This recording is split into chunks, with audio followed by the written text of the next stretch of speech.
Hey everyone, this is Tim Hiller, and welcome to Next Level Leadership Conversations. We're having conversations with former Division I athletes, professional athletes, national champions, Heisman Trophy winners, Warfel Trophy winners, and so much more to help you get better, not only on the field, but off the field as a leader and in your character as you serve those in your community. My guest today on this video is a special friend of mine from the Columbus, Ohio area named Joel Penton. Joel was a national champion at The Ohio State University, where he was a starter on the defensive line. He was a 4-year all-academic Big Ten performer, part of a Big Ten championship and that national championship at the time under Coach Jim Tressel. And now he travels all over the country as a speaker, sharing both his faith and his story in schools and communities and churches all over. He's got a great story. We're going to talk about consistency, being the very best that I am as a person and in my effort, and doing that day over day over day. And that's really what separates champions, because consistency is the mark of a champion. And Joel's a great model of that. I hope you enjoy our discussion. Hey, Joel, it's good to see you. Thanks for being with us to talk about consistency and leadership with these student athletes today. But before we do, just so we can get to know you a little bit, tell us about yourself, your family, just a kind of an overview of your journey. Yeah, well, Tim, I appreciate you having me on. And a little bit about myself. I'm from a small town in Northwest Ohio, a town called Van Wert, Ohio. Most people haven't heard of it, but those that have usually tell me they pass a sign for Van Wert on their way to somewhere good. So I'm always offended by that. But I grew up, sports was a big part of the community in small town Ohio. And so I played football, basketball, and baseball. And football really became my sport, and wasn't very good. And that's a big piece of my story is I was picked third from last for football. I was not picked for Little League. All my friends made Little League, not me. But through that, learned what it meant to work hard and to see results. And it's one of the reasons why I chose the topic of consistency. I learned that through showing up and working hard and doing it every time, that you can get better. I became a Christian when I was a freshman in high school, which radically changed my life in every way.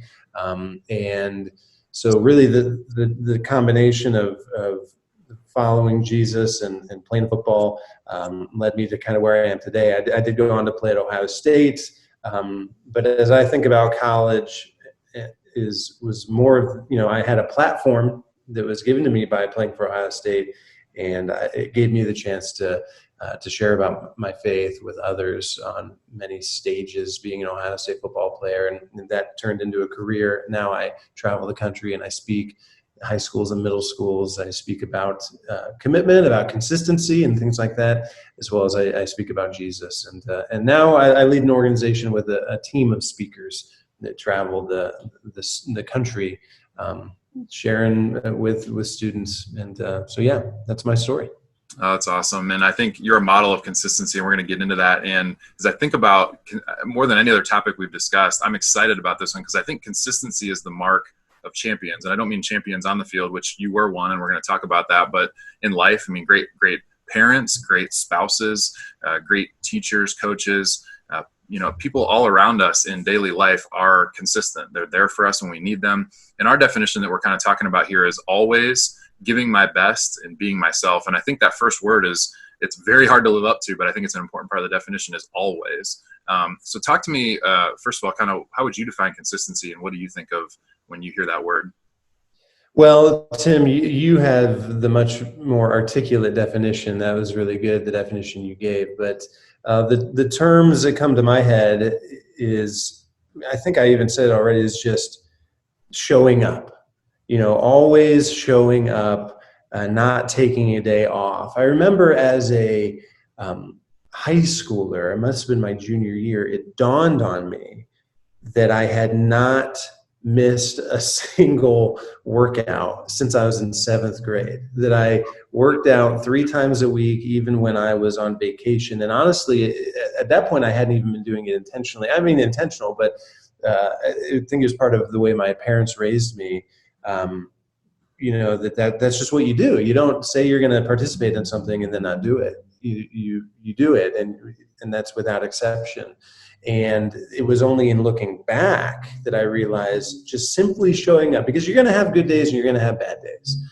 There's going to be times where you mess up, but you can show up. You can set the alarm and you can walk through the door. And I agree with you. And I know I'm doing more than giving you a definition here, but I agree that the people who are really great, not just those who have a flash in the pan, but are those that are consistent.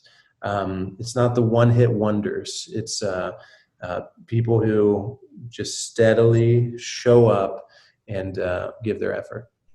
So when you think about being consistent, I heard you mention your parents, maybe there are other people. Can you think of a person or two in your life? This is something that you don't just sit down and study in a book. You catch this from other people. You're influenced by those that have shaped your life. Who are a couple of people that you kind of caught and were influenced by that were very consistent around you as you grew up? Well, I think that my father was probably the biggest influence in that way. He was your word, staying true to your word means everything. And so that translates into not just making promises, but that translates into consistency, right? Because if you say, I'm going to be a part of something, then you're really going to be a part of it, And I know we talked a little bit before this about character, how that these really bleed together when you're talking about consistency and effort and consistency and character, because it has to do with what you've agreed to, what you've said. You're going to follow through. And so my dad was big, and then I had great coaches. I can remember a middle school wrestling coach that he never took a day. He was always on, one of these guys that there wasn't ever a light practice. I don't remember a single day when he said, okay, today we're actually going to take it a little bit easy. That didn't exist. And I saw the results that came from that. Seeing both those things together were really helpful. So then other coaches, I think of Coach Tressel at Ohio State. I don't know if I ever got to the facility and his car wasn't there before I got there. I don't think I ever left the facility and his car wasn't still there. Just very consistent in his life and his character. So coaches and parents, for sure. Absolutely. So let's go there. You mentioned Ohio State. You're a national champion. You're part of a historic team in a great program in the Big Ten and nationally. Talk to us a little bit, take us inside that locker room. Many people are listening. They're inspired or aspiring to be in your shoes, accomplish something like that, be a part of a Division I program. Take us inside that locker room and think about models of consistency there. It could be coaches, players. When you think about effort and character, that blend that is tough to achieve that you talked about, are there a couple examples from that special team you were a part of? Well, particularly as it relates to consistency, I think of the character piece and how it does gain traction then in the arena. Because I remember getting to Ohio State as a freshman, and we did win that championship my freshman year. So I was redshirted. I have a ring, but I wasn't on the field. I was on the scout team. And but I remember getting there, and we had something called the Winner's Manual, which had the qualities of being a winner that Coach Tressel put together. And so we talked about faith and hard work and humility and things like that. And I remember being very amazed that these guys I had just been watching on TV the year before, that everybody really did buy into this. I mean, it was a true family atmosphere. They really believed these things. And one of them being teamwork, and then that translated that they really lived this out. We really were a team. We really cared more about the team than about the individual accolades. I could see that play out. And so that year in particular, we weren't supposed to be that good.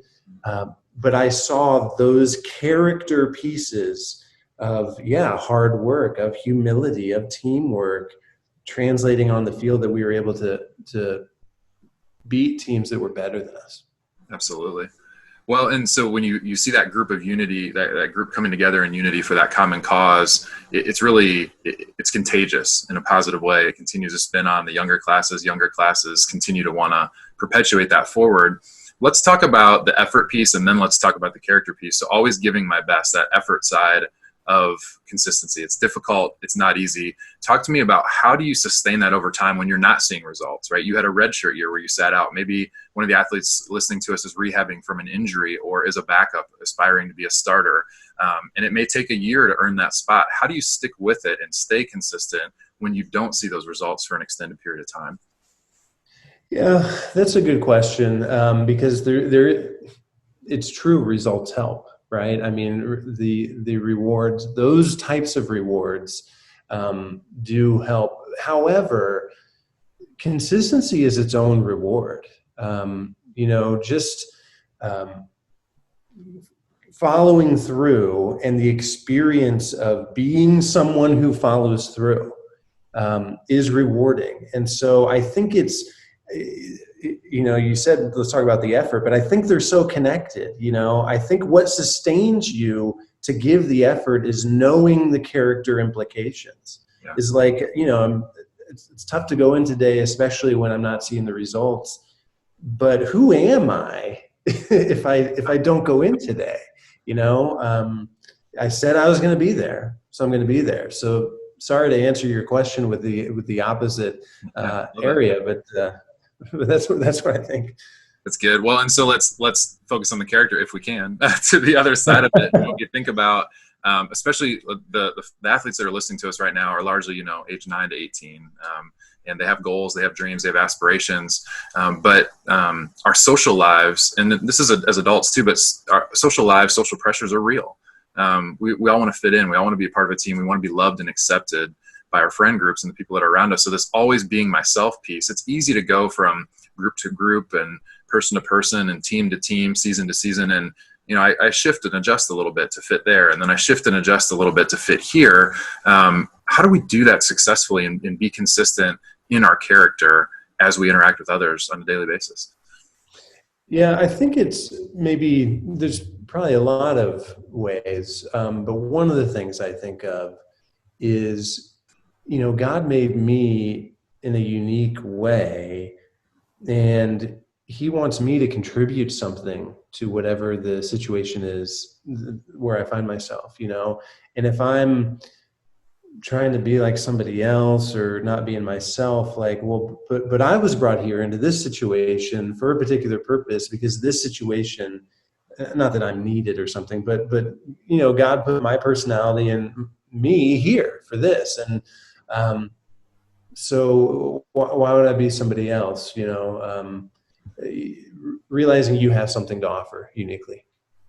And as you go along the path of trying to be consistent over time, whether it's being yourself, whether it's giving your best effort, whether it's pursuing a goal, achieving something that you want to achieve, what are ways we can hold ourselves accountable along the way? Because we do have those days where we wake up and we're tired and we don't feel well, or we've been just working hard for 6 months and we just kind of hit a wall one day. We're not feeling those results. And there's value in rest and kind of recharge and go again. But what are ways we can hold ourselves accountable during the process? We had a great conversation with our friend Barrett Jones that played at Alabama the other day, and he talked about process over results. And that's kind of what we're talking about here. How do I hold myself accountable to consistency over time, perhaps a long period of time? What are some little measures I can take?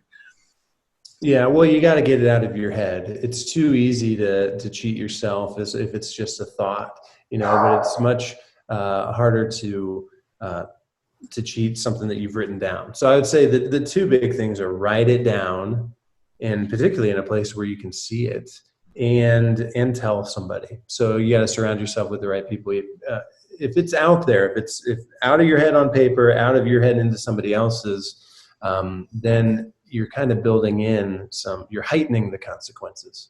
Absolutely. So what would be a word, as we kind of wrap up, a word of encouragement, some advice for the athletes listening to us today as they think about, how can I be more consistent? How can I become more of that person that shows up every day, that can be counted on and trusted by my coaches, by my peers, to give my best?